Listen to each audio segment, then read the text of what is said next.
when the rays of the sun will cover the earth again and the dawn will shimmer red in the sky. I will know that somewhere many kilometers away you are smiling, my dear viewer. I'll smile too, probably. So, the 7th season of JoJo hasn't been released yet, and I'm going to retell it. It is for such impatient viewers like you. If you found this video accidentally, I recommend subscribing. We retell manga, and a good amount has already gathered on the channel. I suggest you check. Now we proceed.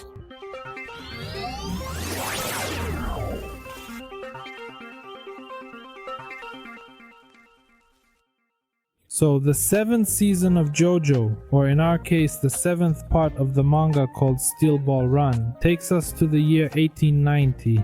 Let's immerse ourselves in the everyday life of Native Americans and cowboys. An Indian named Sandman, too progressive for his society, runs away from his Indian friends. Why? Because it's progressive. He was reading a book about white people, and for that his own brothers want to scalp him, but he, like a true fan of life, runs away on his own 2 feet.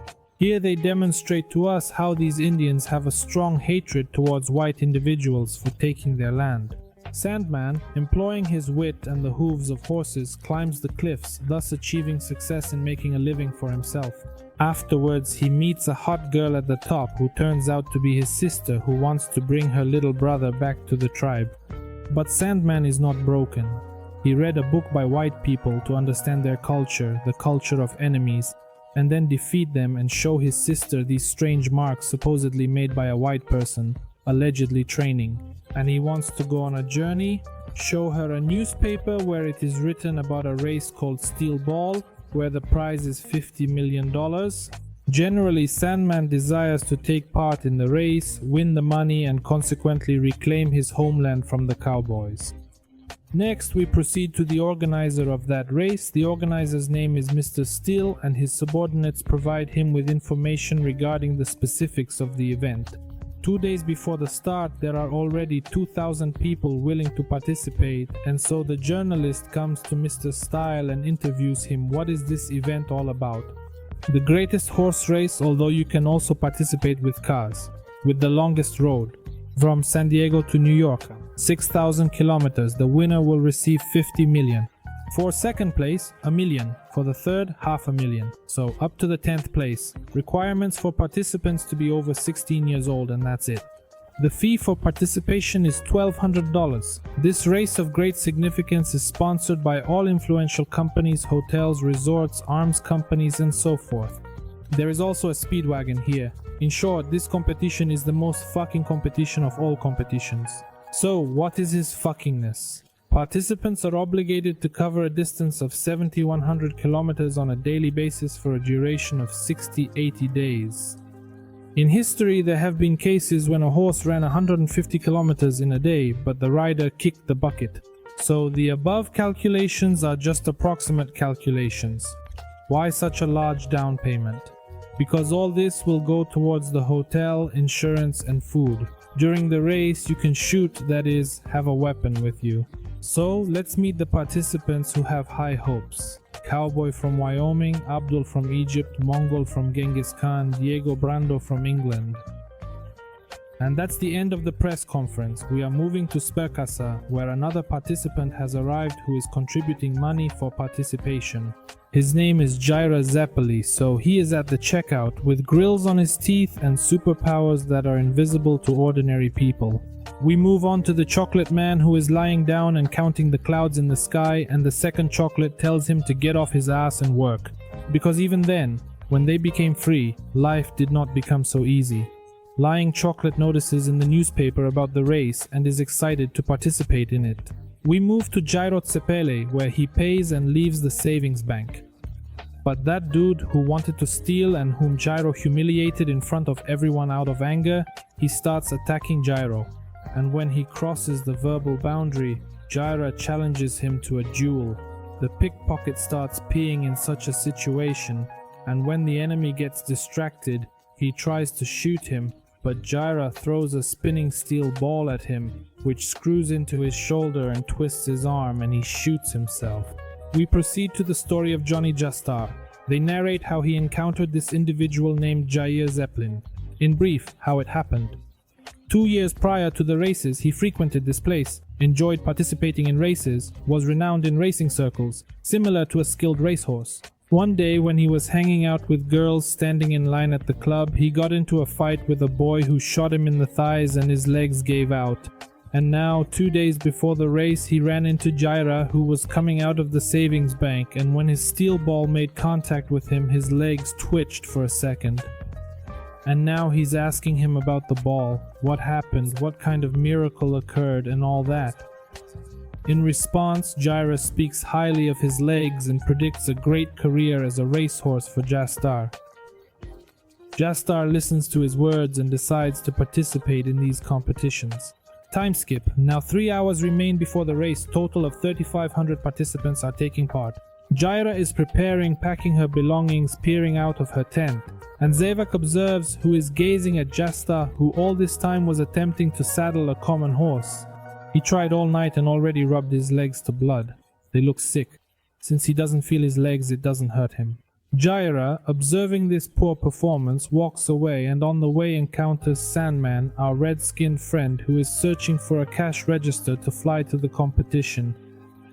On Gyra's tip, he goes to the cashier and instead of money for participation, he deposits an emerald. In short, he's on it. Run on his own too. We move to the starting area where everyone has already gathered. Just a few minutes until the start.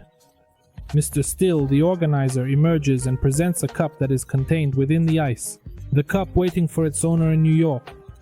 Everyone is in place, and at the last moment Jastara crawls in with her horse.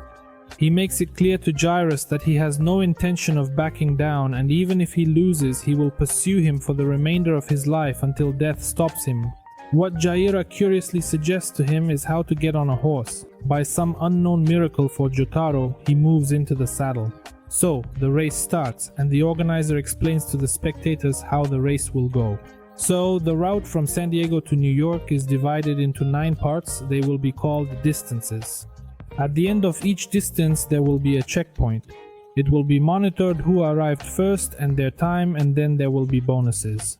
Who will be the first to run the distance? A bonus of $10,000 in 1 hour, which can be quite helpful in the end. The first distance is 15 kilometers checkpoint church. And at this time, Gyra jumps into the leading positions with her Australian racehorse. In the next scene, Diego Brando and Abdul are breathing down his neck.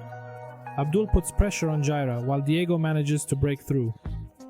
Gyra turns on her ball and pushes Abdul onto the cacti, causing him to drop out successfully. Johnny Joestar watches from the side, only 2 leaders left from the construction site. Diego Brando begins to catch up with Gyra. In short, all horses, like humans, possess habits, special movements that they involuntarily make. In the case of the horse Jaira, it is that after every 8th exhale he sways to the left, and at that moment he loses speed. Dia discovered this secret. Slowly but surely it overtakes first and then leaves behind, increasing the distance more and more. And here they have already reached the bridge. Jaira, with her burning anus, takes out her balls and attaches them to the horse's legs. Why did they start working beyond their capabilities? Legs have become faster and stronger. Yes, so that they destroy the wooden floor of the bridge, then accelerate and overtake Dio. In short, he crossed the bridge and then blocked it for the other participants. Johnny Joestar, seeing the steel balls in action again, became even more excited. Generally, he has a hard-on for Gyro's steel balls. The carefree person who was lying down earlier came to the competition and joined the race. His name is Poco Loco, 21 years old, a farmer from Georgia. He catches up with the main crowd, simultaneously talking about his luck and about his fortune, which the old fortune teller made up for him. The herd of horses followed Sandman the Indian, hoping he was taking a shortcut for a quicker route. But he led them to a cliff where the horses cannot jump over, and Sandman himself crosses it. And our chocolate friend, believing in his luck, jumps. All or nothing, and thanks to the hint of a red friend using a rope, successfully overcomes the abyss. So Snickers catches up with the main group of horses where he meets Jojo. Now they are following Gyro, who decided to cut through the dense forest together. Everyone is puzzled as there is no road there and the horse and speed might potentially suffer. In summary, Gyro flew into the forest and vanished from view. Then Jojo and Snickers chose to pursue him and then half of the horses. An individual shoots branches while others cut using swords, and Jojo observes as Chocolate with closed eyes rapidly rushes forward. It concludes that he allowed the horse to choose the path by itself, but his luck did not last for a long time, and our Snickers falls off the horse, but his fall turns out to be beneficial. Hooking one leg, he increases speed. It seems that Fortune Teller was right, he is damn lucky. And Gyro, seeing how they are chasing him, takes out his balls and starts hitting his technique. Thanks to the fact that the branches are opening the way for him, and then they close again. And here he is the first to come out of the forest, but what is this? He has a chocolate tail behind him, he does not lag behind him. It turns out that due to the branches that closed following Gyro, they assisted him in getting back in the saddle. So, there are 4 kilometers left to the finish line of the first distance. In short, they reach the devilish descent, which is 2 kilometers long. So you need to conserve your strength and descend carefully, otherwise the horses will get tired and may not reach the finish line. Therefore, everyone descends carefully. Suddenly, some creature attached itself to our chocolate friend near the fence and started persuading him, saying, "Give it some gas, luck is on your side," and all that. Plus, Gyro also shows her arrogance. And here our Snickers turns on nitro and breaks into the leaders. The rest also succumbed to temptation and started to accelerate too, but after a while they started to fall. The horses began to stumble and pant. And the same goes for Snickers. A little more and he will fall. And he falls, but somehow he fell on the dead cow carcass. And now his horse uses him as a snowboard and slides down. At the same time his horse is resting. Gyro in a rage takes out his balls and throws them at the chocolate Bulgniks. And at that time our friend with red skin Sandman flies into this place and breaks through. On the way, he cuts through the rocks, and thanks to a special running technique, he keeps up with the horses in speed. Then he climbed onto another rock and disappeared. So there is 1.5 kilometers left and Gyro decides to accelerate, but it's too early, but still he breaks away in the lead. And behind Johnny Joestar, Diego Brando breathes down his neck. The last kilometer has come, everyone has accelerated. Shock tries to overtake Gyro from the left, Diego keeps up with George. Here comes Sandmo from the rocks and once again takes first place. A group of 4 horses stood in a row and closely followed an Indian. Initially, Snickers passed Red by stepping on a tree trunk, and then Gyro quickly moved ahead, informing Jojo that he had been aided by a favorable wind.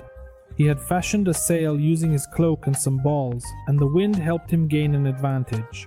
And in this manner, he initially rushes towards the finish line. And that is the conclusion of the first distance. So, this was a retelling of the first distance, and what happened next we will find out in the next video. Subscribe to the channel, like it, join Telegram, and see you later.